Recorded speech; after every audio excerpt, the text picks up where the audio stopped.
Hey, everybody. Welcome to our podcast discussion today. I'm Paul Robertson. I'm the founder of Secure Repairs and the president of Secure Resilient Future Foundation. I'm really happy to be with you today. And we're going to dive into a topic that's getting a lot of attention, but that's often misunderstood, which is why repairing business equipment isn't a cyber risk, but in fact, it's a cyber necessity.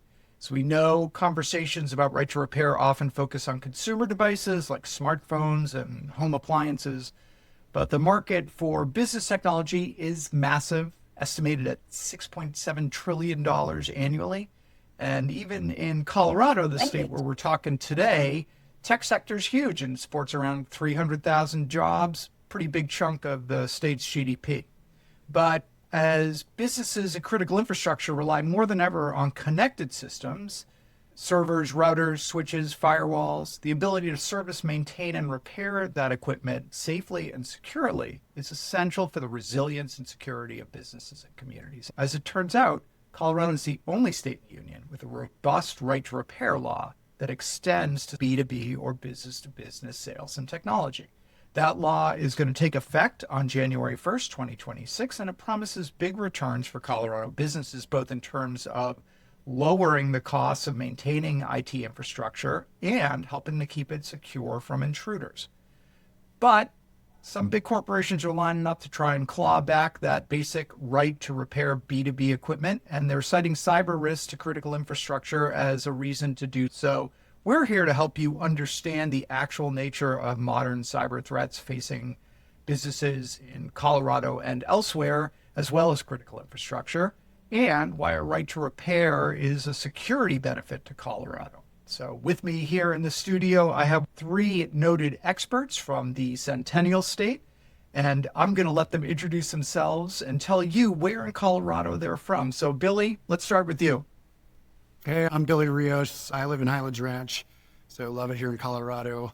When I'm not in Highlands Ranch, I'm probably at one of the ski resorts snowboarding when there's snow there. But I have lots of hands-on experience doing actual security work. I've worked in cybersecurity all my life, mostly in cybersecurity engineering roles, but I also have a lot of operational experience in cybersecurity. What I mean by that is actually hands-on experience and like breaking into organizations and breaking into devices and things like that. Some of the notable things I worked on is the cybersecurity of medical devices, was involved in the research that resulted in 3 of the FDA cybersecurity recalls of medical devices, and also the hack of a power grid to kind of show how that's done as well. Billy, I think I first met you at S4 18 years ago or something, where you were doing a presentation on medical device technology. You discovered the first software security flaw in a medical device that resulted in FDA action. Yeah, me and a couple other folks did some research on a medical device and infusion pump, and that resulted in the first FDA cybersecurity safety advisory for cybersecurity of a medical device. We were also involved. There's been, I think, 5 recalls of medical devices for cybersecurity, so involved in 3 of those. Very cool. Andrew, you're next. Yeah, thanks, Paul. So I'm Andrew Brandt. In the day job world, I work as a principal security researcher for a company called Netcraft. But my sideline here, for the purposes of this podcast, is that I run an organization called Elect More Hackers, which exists as a feeder of people who work in my industry or who self-identify as hackers to learn how to run for office and run for office at all levels in the U.S. Part and parcel of that is that I do a lot of tech policy advising and advocacy on behalf of consumers and in favor of consumer protection to state lawmakers, to federal lawmakers, and even to local folks here in the city of Boulder, where I live. And you also are very involved in the Malware Village at DEF CON and other events, right? Which is experts who come together frequently and dig into some of the developing trends in malware, right? Yeah, so World Cyber Health is an organization that invited me to be on their board earlier this year. They operate Malware Village as well as some other events that are done around the world. And the mission of World Cyber Health is to boost the population of people who work in the same field that I work in, which is malware analysis and threat analysis, because we have a desperately low workforce of people who do cyber threat intelligence.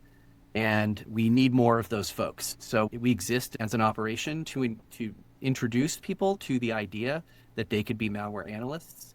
We run contests and offer workshops. And at DEF CON, we had 23 talks within our village. So it was almost a conference within a conference. And we have operated 10 different Malware Village events around the world this year. Last but not least, Danny Katz. Yeah. So I'm Danny Katz. I'm the executive director of COPER. It stands for the Colorado Public Interest Research Group. We're a statewide consumer watchdog here in Colorado. I'm born and bred here in the state.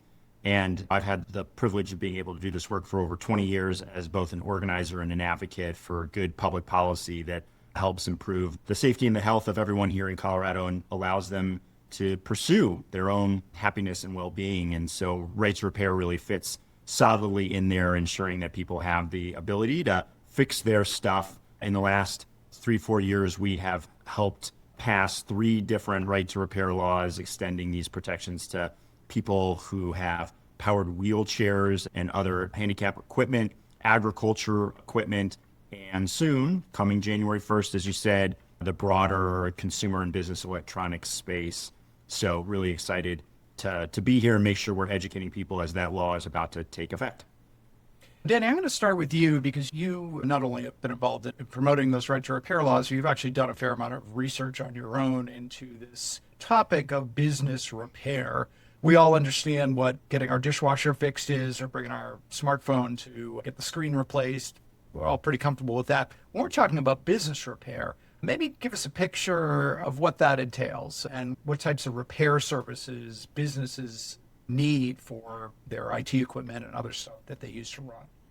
Yeah, this idea of Right to Repair is relatively new in the broad public policy arena. 30, 40 years ago, the idea of fixing your stuff was really just you needed the right part and you needed the right tool. And whether you were on a tractor or whether it was a landline phone or whatever you had, you could fix your stuff.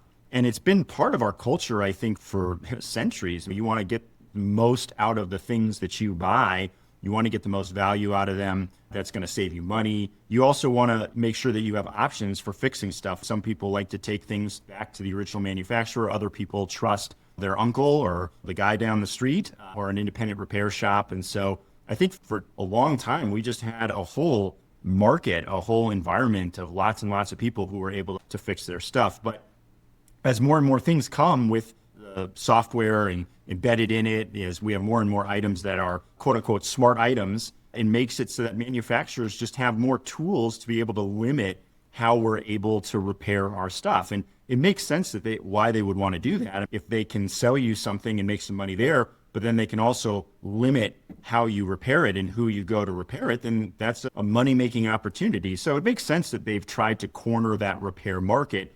Obviously, though, that's really bad for us because if your stuff is hard to repair, you're more likely to buy a new thing, which just has a massive impact on just the amount of resources we're using in our state, in our country, in our world. It also tends to drive up costs if you don't have a lot of choices or a lot of competition there. So it has been increasingly important that we actually make sure that there are laws in place that protect what we have had for decades, which is this right to repair, this ability to fix our stuff.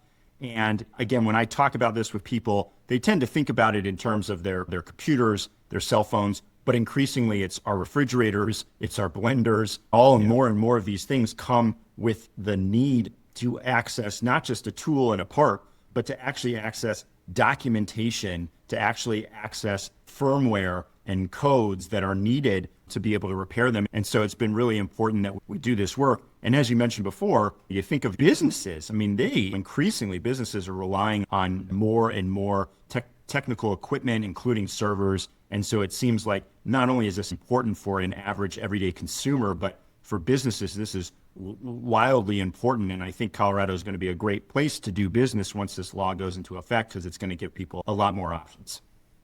Yeah, and Billy and Andrew, you both have worked for large tech firms in your professional lives. Is this ability to get IT equipment serviced and repaired, is stuff breaking just day-to-day reality of being a business with IT infrastructure? And are there business advantages to fast and affordable repair services?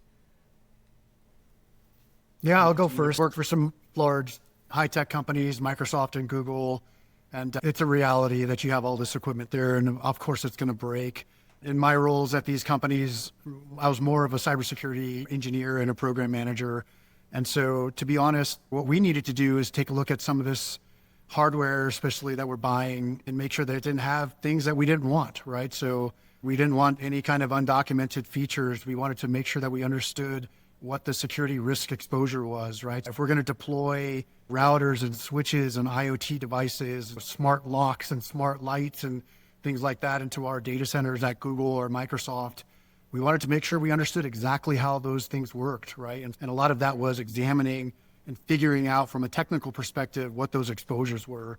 Because even though those devices are made by a third party, when we put those devices in our infrastructure, in our data centers, in our homes, we inherit that risk as well, right? So we need to understand exactly what those things are doing and how they work. And when we talk about the types of things, repairs that might get made, let's say a fan fails or a power supply, right? These are incredibly common, just things that happen to all kinds of equipment, including networking and other equipment. So I obviously, a part breaks, right? You just want to replace a part and get the device up and working again. First of all, like Billy and Andrew, does that in and of itself, just flipping in a new part, even if it's something on the circuit board, does that pose a cybersecurity risk to the company? No, I've actually been involved in hacking organizations, right? So on red teams and what they call aggressors in the military. I was actually the commander for a aggressor squadron for some period of time. And our job was to break into things. I can tell you right now, we never used a fan on any device to get into an organization. And I think the frustrating piece here is that cybersecurity sometimes is a complicated thing to understand.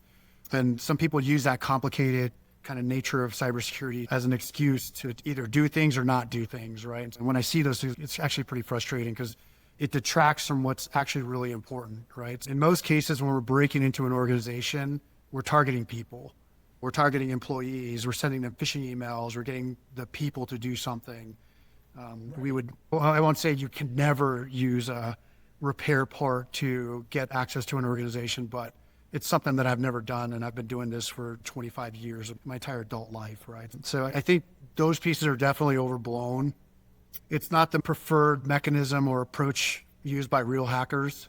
And I think a lot of times when it is brought up in conversations, it's really a detractor from what's more important, right? And the important things that people have to defend. I just want to add to what Billy said. I agree with that these simple parts are not usually the vector for problems in these devices.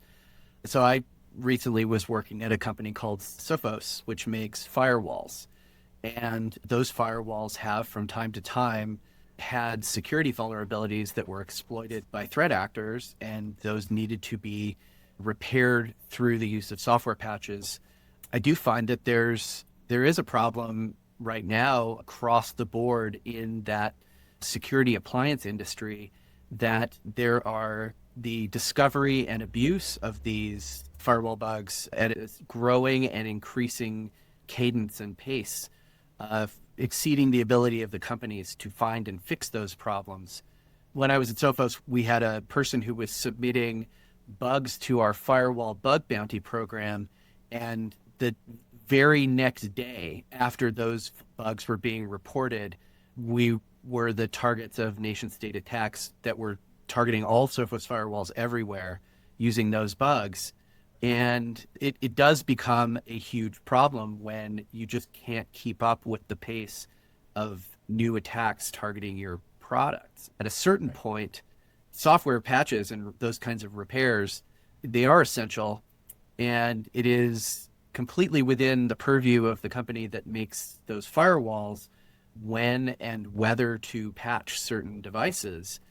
But even though they are still operational, they may remain vulnerable over time if they haven't been attacked. My former boss, Joe Levy, termed a name for this kind of product where they may be out and functional, but just waiting to be attacked.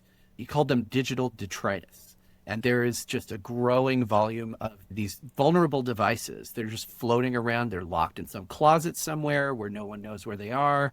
just running silently, and they can be used against us. They can be turned into attack platforms by threat actors, and they have been. So I'd like to propose a more expansive view of what a repair is in this context. And picking up on what you're saying, Andrew, the solution to that is to obviously get patches and fixes out to your customers more quickly and more seamlessly. Now, whether that's an over-the-air update or, again, having a healthy marketplace of service and repair firms can help you to do that, right? So get those devices updated, reconfigured, patched. That's going to reduce your risk. The more choices to do that, the better. And Danny, I was going to ask you, when we talk about even basic repairs like fixing a broken fan, power cord, power supply, some component on a logic board that may have just burned out and needs to be replaced, those are pretty straightforward, don't involve access to sensitive data. How are those types of simple repairs being complicated by the manufacturers in your experience? Absolutely. I took a tour recently of one of the business-to-business repair facilities here in Colorado, and it was really interesting from a hardware perspective. Again, as you all were mentioning, a lot of times they're trying to fix a fan or fix something on a motherboard. And as I understand it, there is some language communication that needs to happen between the device that you're fixing and the part that you're putting into it. And right now, increasingly, manufacturers are making it so that there's some sort of code or some sort of authorization that you need, even though the part totally works and even though it's designed for the thing you're putting it into. If you don't have that simple code, then the two parts are just not going to speak to each other, even though they would work really perfectly well together. And so it's that simple barrier. And so we heard from this repair company, a lot of times they'll take a perfectly good part, they'll plug it in. If it's not communicating, they'll have to try to find another part because they might not have that code if they're not the designated authorized repairer. And authorized really comes from the manufacturer. So it's the manufacturer's choice. It doesn't necessarily mean it's your best choice. And so it's hard to imagine a marketplace where you buy something and you're only allowed to go to the manufacturer. One of the places I think would really make people mad is if this was happening in the vehicle space. How many streets in America on a Sunday do you go down and people under the hoods fixing and repairing their vehicles? That's another market that has right to repair. But imagine if you bought a car and the only place you could take it to was the manufacturer that you bought it from. It's a similar thing. And sometimes all you need is a code. We had many farmers describing how they're literally on a tractor in the middle of nowhere and they just needed that code and they had to wait for the authorized person to come out with the code. So it does seem very frustrating when we did that tour with this repair facility and they just were highlighting like, everything's ready to go. We can get this business up and running within the next few minutes, but we just need that code. And sometimes manufacturers aren't giving it to them. And to be clear, the code is usually delivered with the assistance of vendor-specific software applications that are necessary to interface with the device and so on. So not only do you not have the code, but just as importantly, you don't have access to the tools, the custom tools that they've created to apply those codes and read diagnostic data from the device and assist you with repair, right? Yeah. And they even talked about documentation. I look at these motherboards and there's a million spots. Even for somebody who knows what they're doing, it's helpful to know which of the places do you actually need to go in and repair. And again, it just adds up. It's costly the more time the repairer has to swing and miss to try to figure out what's the thing versus having the documentation that would easily tell them, this is the place, go right here. And on the issue of auto repair, interestingly enough, we just heard this week that Hyundai is requiring you to acquire a $2,000 adapter and a $60 per week subscription to change the brake pads on their latest vehicles. The owner, that's a pretty big cost. That's where the market is going. It's the inkjet printer model. It's the abusive DRM model, right? They know that if they can put a chip into something that even if it is just rudimentary as like an impediment to create an additional step in the repair process, that federal law allows them to do that. And they're basically taking advantage of that to make every change or fix that you might want to do to any device you own a onerous and expensive task. So, Billy and Andrew, I know the folks watching this are reading every day in their news feed about devastating hacks and data breaches that, and we're all getting these letters in the mail like, your data was involved. You got free credit monitoring. So, for folks who are reading those, and these are large corporations, small corporations, federal, state, and local agencies, and obviously critical infrastructure, what is driving and fueling those attacks? If you were to explain it to the audience, what is the source of vulnerability and exposure that hackers, those malicious actors, are taking advantage of? Billy, let's start with you. Yeah, I'd say it boils down to two camps, right? There's a technology camp where there's vulnerabilities in products, right? There's like actual software bugs that hackers get to take advantage of and then essentially take over that device or product, right? And then there's another piece of this that's really more of an operational side of it, where attackers are attacking organizations and people and processes and things like that, right? It's a combination of those two pieces together that results in most hacks. When we do this against organizations, we combine those two pieces together and use that to break into organizations, right? I would say in the vast majority of real hacks against real organizations and people, it's targeting the operational side and targeting people, right? It doesn't matter. You don't need a software bug. You just send malware to somebody and get them to click it. You get them to browse a specific page, and now you get to compromise their system, right? And so I would say in most cases, that's the real issue for most organizations, is dealing with that side, right? There is a technology side to it as well, right? So where people are exploiting bugs, flaws in code, I think in most cases, it's the people side that is affecting organizations. Right. Andrew, your thoughts? Yeah, first of all, yes, there's usually a small number of motivations that drive the attackers these adversaries who are conducting these attacks. It could be financial, it could be nation state sponsored for espionage or for sabotage. And to a much lower extent, you do see the cyber activist community targeting organizations that they disagree with. But I did just work on an incident where, individual small hotels around the world were being targeted in a huge attack. Their customers were actually being targeted, but the hotels were being leveraged in that attack. And the way that the attack worked was that first the employees at the hotels would be targeted with an attack called click fix, which is without going into too much detail, it's an attack that if the target falls victim to the social engineering attempt, it looks like an online CAPTCHA.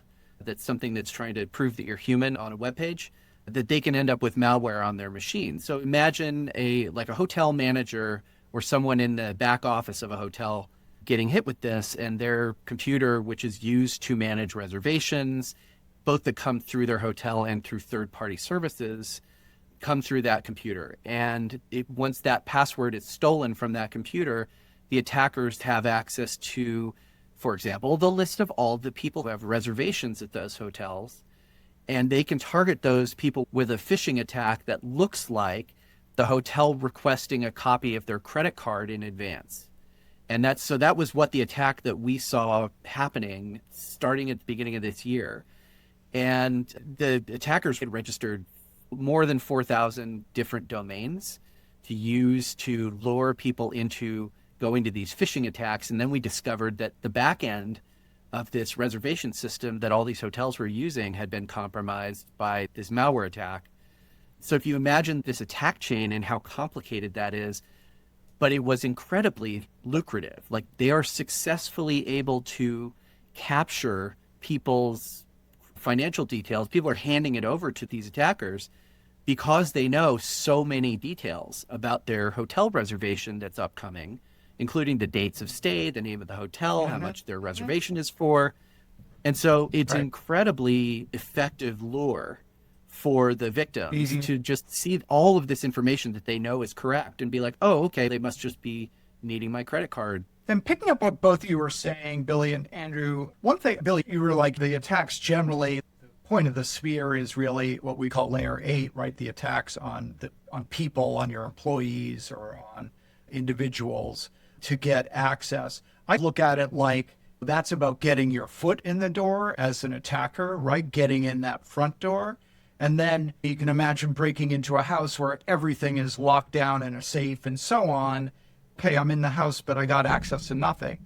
But the other part, why are they able to wreak havoc and get access to so much data is what you were talking about, which is the software itself that these manufacturers are putting on the devices that are running in these organizations is very vulnerable. A lot of it is very old and susceptible to attack. So once they've got their foot in the door, we talk about moving laterally, right?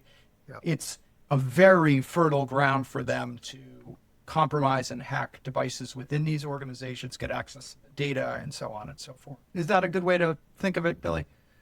Yeah, I think it's a really good way to think of it. And I would say one of the most frustrating pieces about the right to repair and people not allowing folks to understand how systems work, hiding that, is that they really do use it to hide the shoddy software engineering and cybersecurity engineering of their products. There's some nuance there where there are certain things that do need to be protected, right? So like cryptographic keys and things like that. But if you don't want people to look at your repair manual, because once they read the repair manual, they're going to realize how crappy your cybersecurity engineering is for your product.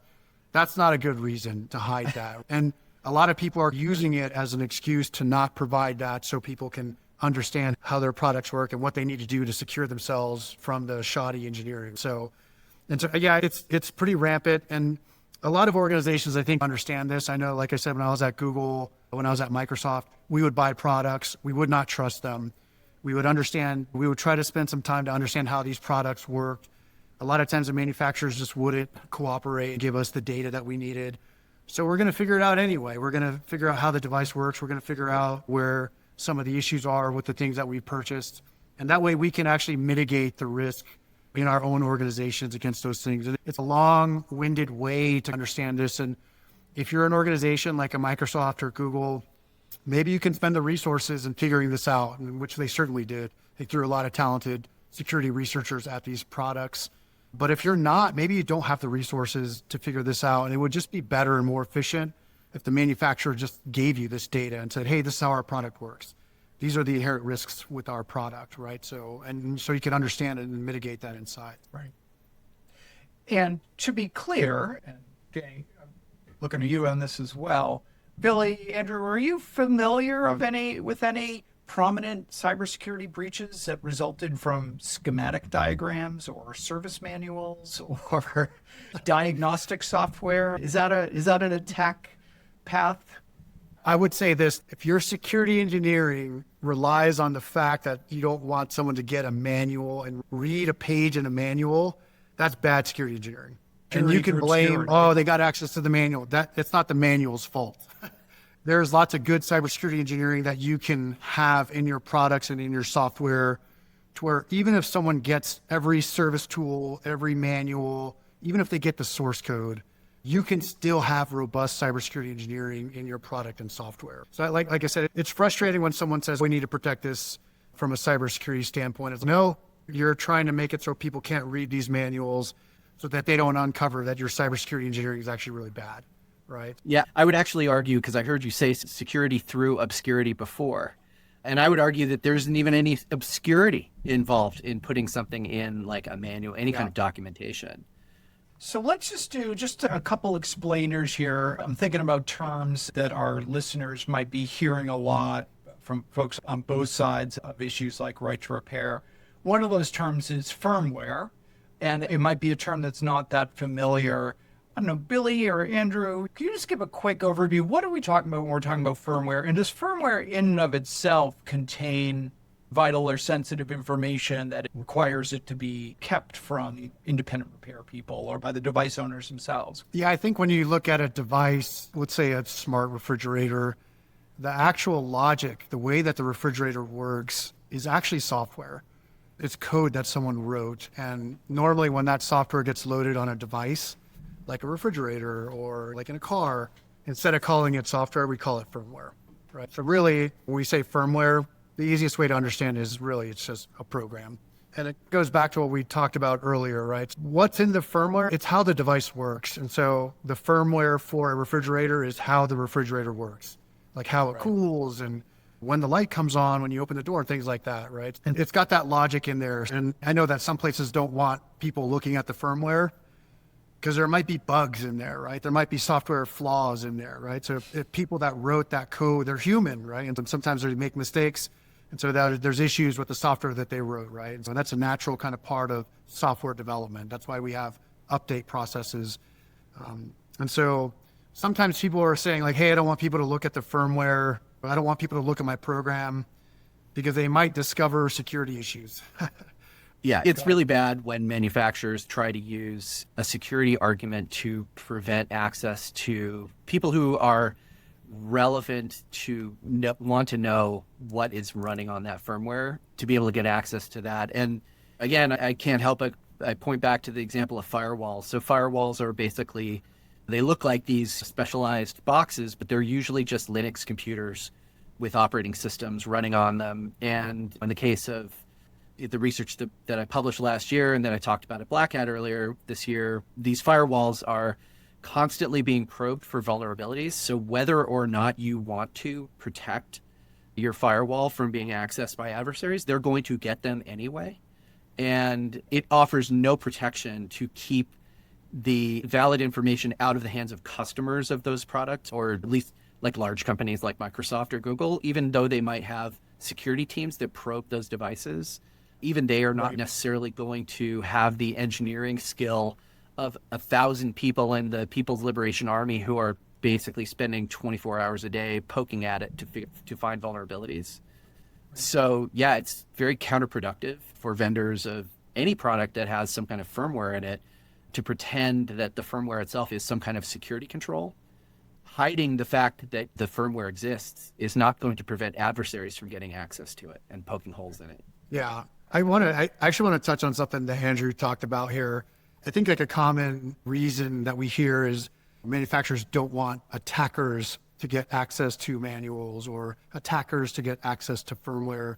But to be honest, attackers are going to steal that anyway, right? So when you have a paywall or you have to pay or you have to be registered in a program or it's stored on some SharePoint or document repository inside the internal network, and you're preventing legitimate people from getting access to these manuals and firmware, they won't be able to get access to it. But if an attacker wants it, they're just going to steal it, right? And so a repair shop is not going to steal it. They're not going to attack the corporation and steal the manual, but an attacker will. And so whenever I hear this argument of like, we don't want the attackers to get it, it's like the attackers already got it. And so really you're just preventing people who have a legitimate need to have access to these things from getting it. And that's particularly true when you have authorized repair providers. So you might have hundreds or thousands of organizations out there that you're freely distributing this information to. The strength of that is the weakest link in that chain, the least the prepared, well-secured company that you're providing that information to. Danny, I was gonna ask you as well. We hear that argument a lot from manufacturers about wanting to put up, if you want to be able to repair our stuff, you have to register with us and get certified and so on. It's all framed in terms of quality and security. But as I understand it, most of it is really just about assessing fees for access to that data and those resources, software tools, and firmware updates, and that providers pay or customers pay through the nose for access to that stuff. Is that right? Yeah, it makes sense from a business case. If you build something and you make something and you only get to sell it once, then you're only going to make a certain amount of money. But if you can sell it and keep making money off of it, because even though technically the person bought it, they don't actually have all the pieces to it, and you can keep charging them to either have access to it or not. We want businesses to compete on quality, not because you're locked in and they guarantee have your business. And so if you really are the best at repairing something, then you should stand on the quality of your repair. And if you really do have a service that's worth paying more for, I'm sure there's plenty of businesses that want to pay more for the peace of mind of having 24/7 whatever service opportunities. But we don't want to make it so that is your only option, because anytime we see a marketplace where you only have one option, it tends to be lower quality, higher prices. And at the end of the day, people who buy stuff, they have the responsibility to take it to somebody who they trust. And sometimes they will take it to somebody who doesn't repair it very well. And that's part of the market. Like, we can't be and oftentimes manufacturers don't always repair it the right way too. That was another thing that came up on my tour, is that just because you get the manufacturer or the authorized repairer doesn't mean that is the highest quality repair that you can get. And so once somebody buys something, they should be able to repair it the way they want, and everybody should be competing on quality, which can include anything from cost to service. I'm glad you brought that up, Dan, because a while ago, there was two researchers who I have a lot of respect for, Charlie Miller and Chris Balasek, and they actually hacked a car, right? So I won't say which one, it's not important. But if you read their paper, they talked about the tools and the subscriptions that they had to buy in order to do the security research that they did. And I actually added up all the costs. It was like tens of thousands of dollars. I want to say they spent $60,000 of their own money to do security research on this vehicle, which resulted in a vehicle recall, by the way, because the cybersecurity issues were so bad that the manufacturer recalled that vehicle. So they spent $60,000, might have been more, of their own money so they could do research on this vehicle. And so I think that's pretty unreasonable. There should be more reach into people being able to do cybersecurity research of vehicles, of embedded devices, of things like this, right? So they shouldn't have to pay tens of thousands of dollars to see if there's security issues associated with products like this.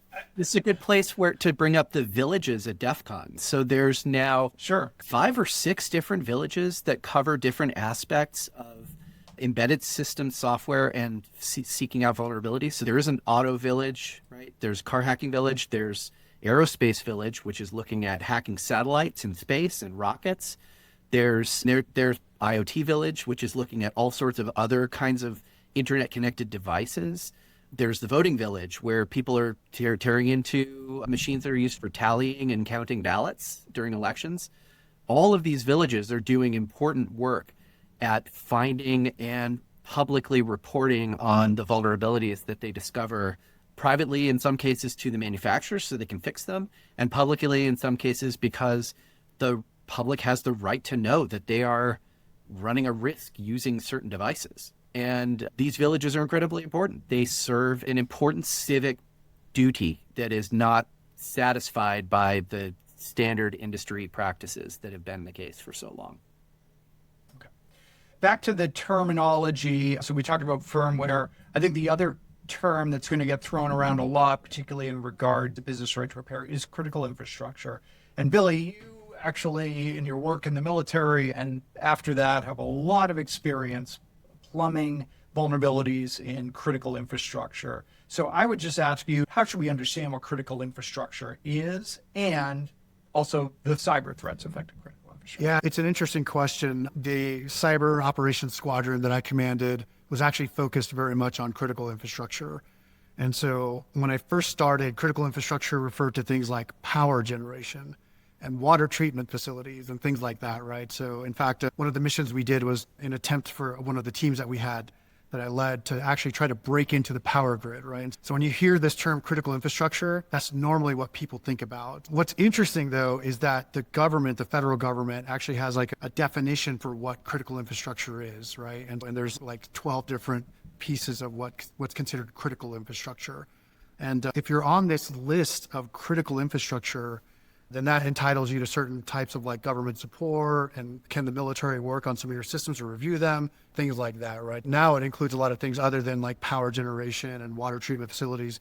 Critical infrastructure now encompasses things like voting systems, right? It encompasses finance, right? Like monuments, Banking and right? finance. Yeah, exactly, right? And there's a good reason why we want that, right? So if the security of voting systems is really important, and maybe the federal government should have authority to be able to look at the cybersecurity of a voting system to make sure that it's secure, maybe, right? But I think what we're seeing now is people using this critical infrastructure tag to hide and say, hey, we're critical infrastructure, so you can't look at our stuff, right? It's supposed to be the exact opposite, right? Being designated critical infrastructure should actually open you up to more scrutiny because you're so important to what our society does and how important you are to our society, right? I would just add to that, yeah, those existing domains that are considered critical infrastructure, they also have the ability for organizations that operate in that space to start up and run information sharing and threat assessment groups. They're called ISACs. And so you have the like an ISAC for the financial industry, an ISAC for the hospitality industry and the travel industry, and for the tech industry. One space where we don't have an ISAC, and there probably needs to be one, is the security industry. The security industry that guards everyone else is itself under attack constantly. Why do we not have an ISAC? It makes no sense.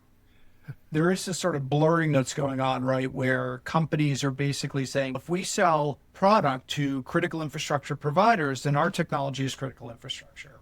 And as I joked before we go, in theory, if I make a coffee maker that is used by the company that operates the electrical grid, well, that coffee maker is critical infrastructure. No, it isn't, right? We talk, Billy, as you said, operational technology, right, that might be running water treatment plants or power grids, right, OT as we call it. But IT, switches, routers, firewalls, email gateways, those are used by all organizations, including critical infrastructure operators. So we can't paint those as critical infrastructure. Final question, this is wrap it up for each of you, Danny, Billy, Andrew. If you were to just be sitting one-on-one having coffee with, let's say, a Colorado legislator or staff member or someone who's hearing these arguments, hearing the stuff from the tech industry on why they need to repeal this business right to repair, hearing about the cyber risks that are out there and so on, what would your message to them be on how they should think about that? Yeah, I think there's definitely a lot of nuance, and understanding that is pretty important. What I've seen in the past 10 years especially is folks using cybersecurity as a blanket excuse for not doing something.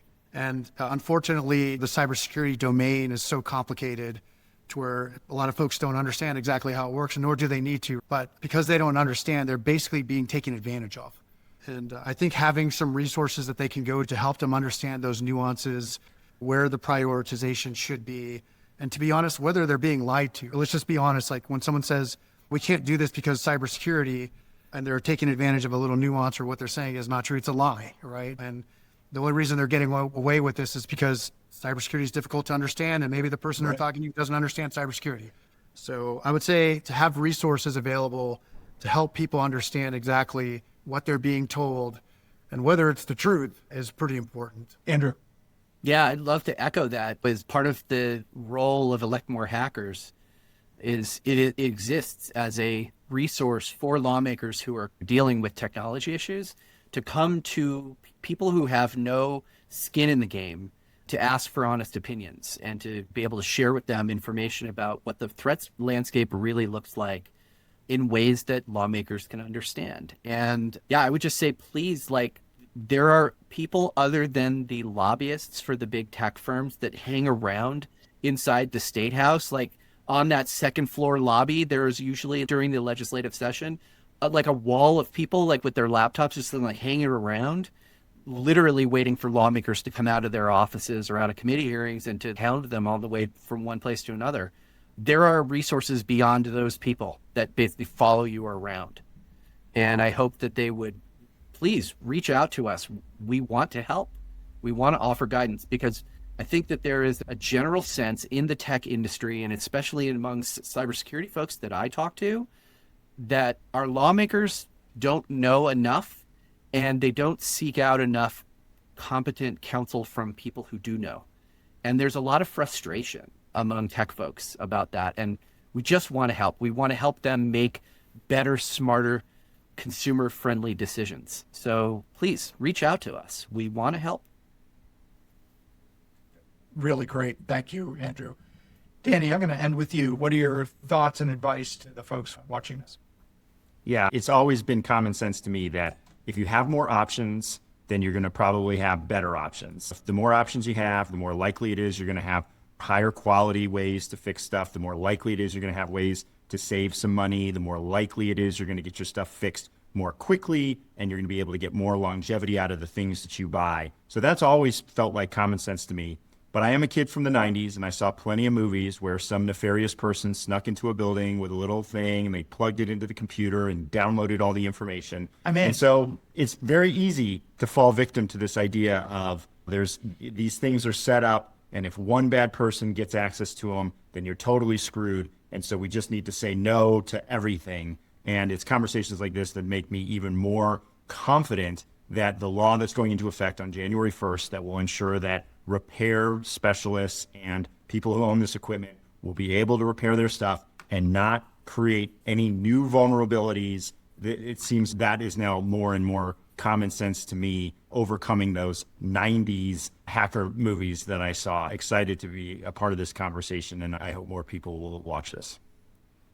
Really glad to have you all join us, and just wanted to end by saying thank you so much. And to the folks watching, as Andrew said, we got resources. Secure Repairs has resources. Folks like Billy and Andrew who are happy to talk with you, Zoom with you, or in Colorado, maybe even meet with you in person and answer your questions, help you to understand some of the, as Billy said, and Andrew said, subtle issues, right? Complex issues that warrant explanation, but also make sure you've got the information you need to make the best decision for your constituents, for Colorado, for the businesses.